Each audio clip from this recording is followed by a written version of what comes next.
Nah, balik ke Anies, beliau mengatakan bahwa apa salahnya kalau memang saya Muslim, saya berkampanye dengan identitas kemusliman saya. Kemudian dia membandingkan dengan ketika ada kandidat perempuan misalnya. Dia mengatakan bahwa dia mengeksploitasi dukungan perempuan gitu. Nah, bagi saya, kalau pandangannya seperti itu, secara logika sepertinya bisa diterima. Tapi sebenarnya itu salah secara fundamental demokrasi, terutama dalam konteks keindonesiaan kita. Nah, selama ini kan begini, Putri. Kita seringkali didengung-dengungkan untuk tidak membawa-bawa sara. Apa itu sara? Suku, agama, ras, dan antar golongan. Karena sara ini sensitif, mudah untuk dipantik menjadi pemicu. Kalau kita memainkan isu-isu sara ini, 4 hal ini beresiko buat kebangsaan kita. Memang sah-sah saja kalau dia menganggap itu sebagai identitas. Tapi ketika dia sudah bicara dalam panggung politik, apalagi dipakai untuk kemenangan politik, ini bagi saya sangat riskan.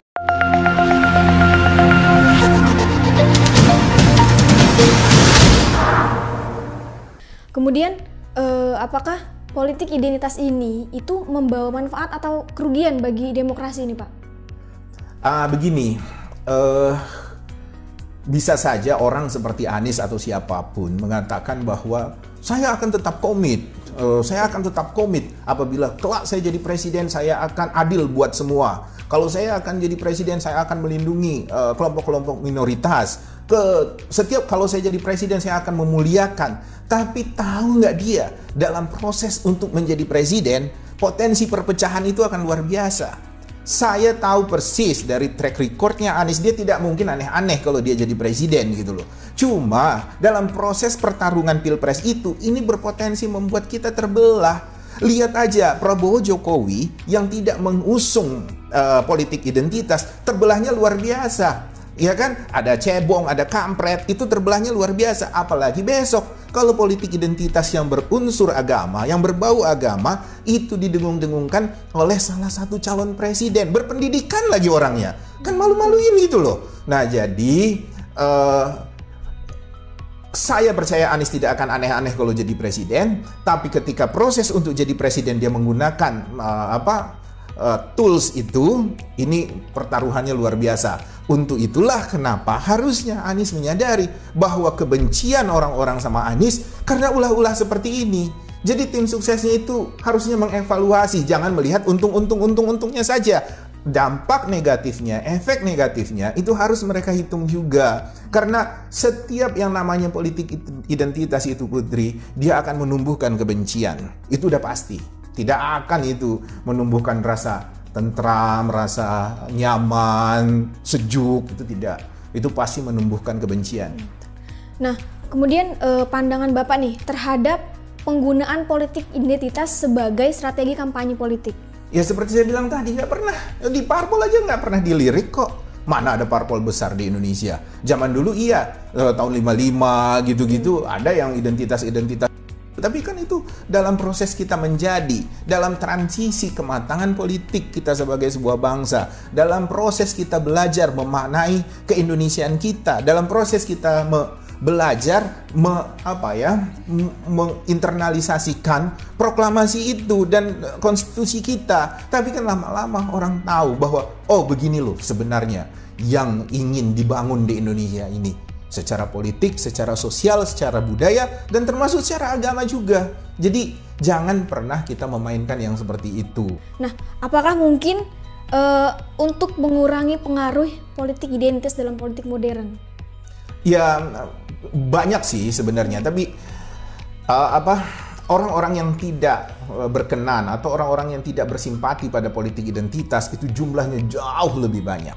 Jadi jangan begini, misalnya Putri Muslim di Indonesia, mayoritas. Kemudian saya beranggapan bahwa seluruh Muslim di Indonesia itu nyaman berpolitik dengan identitas kemuslimannya. Enggak, semua orang pasti punya level-level tertentu terkait keyakinan keagamaan dia. Dan kebanyakan kita, bukan hanya di Indonesia, menyadari bahwa unsur keagamaan itu unsur private, unsur personal yang tidak mau ditarik dalam wilayah jangankan wilayah politik, wilayah ketetanggaan kita, neighborhood kita aja kita nggak mau gitu loh. Masa kita gara-gara tetangga kita sebelah bukan muslim, kemudian kita bilang, jangan haram, jangan, terus lihat sedikit kafir, kan nggak begitu.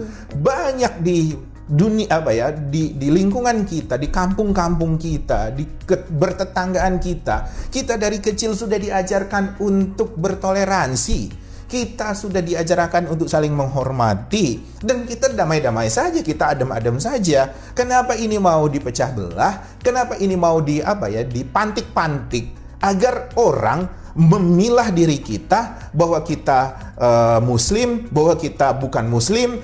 Karena kita muslim, kita harus memilih presiden yang seperti itu, atau kita memilih presiden yang sekelompok dengan kita. Dan urusan agama ini kita merasa terancam.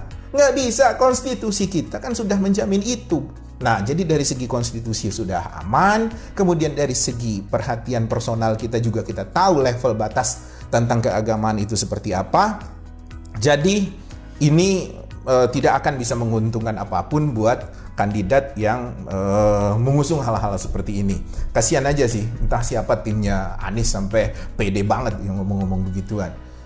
Jadi kenapa sih Anies tidak disukai? Kenapa sih Anies tidak disukai? Ya karena ulah-ulah seperti ini. Itu aja. Iya. Jadi politik identitas ini selalu berkaitan dengan agama dan budaya, jadi Pak. Macam-macam gitu. Jadi pokoknya identitas yang sifatnya primordial gitu ya. Jadi kita kepingin kita punya trah tertentu, itu bisa aja gitu. Kita pingin suku tertentu, kita kepingin keluarga apa gitu yang berkuasa dengan cara-cara ini, macam-macam lah. Identitas itu biasanya seperti yang saya bilang tadi, karena dia minoritas, itu harusnya seperti itu. Dan namanya identitas, kalau dia mayoritas, jelas pasti potensinya menindas. Auranya itu menindas, atmosfernya itu menindas kalau mayoritas memainkan itu. Makanya di mana-mana kalau orang sudah mayoritas itu nggak pernah mau tertarik membicarakan ini karena malu-maluin. Apa yang membuat dia merasa tertindas? Nggak ada kok. Pauline Hanson membela tentang hak-hak kaum putih di Australia. Orang-orang kulit putih di Australia merasa terhina, merasa seperti powerless, kemudian seperti merasa tidak educated mereka, sehingga mereka malah memaki-maki Pauline Hanson waktu itu, gitu. Nah iya. Kemudian apa saja sih Pak salah satu contoh dari politik identitas yang sedang terjadi di negara kita ini Pak? Kalau politik identitas itu belum pernah terjadi di Indonesia. Cuma kecemasan-kecemasan itu selalu ada. Karena fiksi-fiksi gitu ya, pertentangan antara partai-partai politik itu banyak yang mau mempermainkan identitas yang dipandang mereka punya jumlah suara yang signifikan.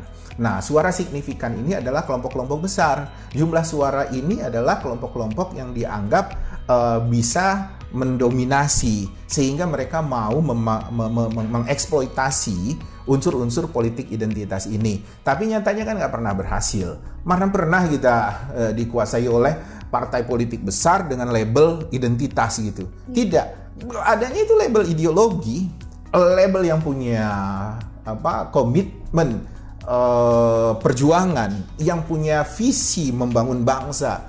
Karena bangsa ini tumbuh menjadi terbentuk karena mereka memiliki kesepakatan. Dan kesepakatan itu bukan dari identitas per kelompok. Kesepakatan itu adalah something new, sesuatu yang baru untuk membangun mimpi mereka. Dan dari situlah kita juga kadang bisa menelurkan atau bisa menarik di situ menjadi sebuah ideologi kebangsaan kita gitu. Jadi kalau dia bilang bahwa politik identitas bisa memenangkan dia seksi, itu setback. Orang nggak tertarik. Dari tahun 1945 aja orang udah males ngomongin itu. Apalagi sekarang kan gitu. Kemudian bagaimana sih Pak cara menghindari penyebaran kebencian dan juga diskriminasi yang dapat muncul dari ini politik identitas? Kalau masalah kebencian itu kan memang sifatnya laten gitu. Tapi saya yakin bangsa kita semakin terdidik, semakin lama semakin dewasa. Jadi tidak mudah untuk terprovokasi. Untuk kelompok-kelompok kecil tertentu di beberapa daerah, di beberapa titik yang memang relatif tidak terbuka, mungkin saja mereka lebih emosional. Tapi percayalah bahwa dengan kekuatan sosial media kita, dengan pertumbuhan ekonomi kita, dengan level pendidikan kita yang semakin berkembang, saya rasa politik identitas tidak akan mendapat tempat yang signifikan di Indonesia dan bahkan cenderung akan membuat orang antipati. Terima kasih Bapak atas penjelasannya tentang politik identitas. Terima kasih juga kepada penonton setia Citra Indonesia. Jangan lupa untuk saksikan terus pembahasan-pembahasan selanjutnya. Dan jangan lupa juga untuk like, komen, dan subscribe channel kita. Citra Indonesia, kami jamin Anda menang.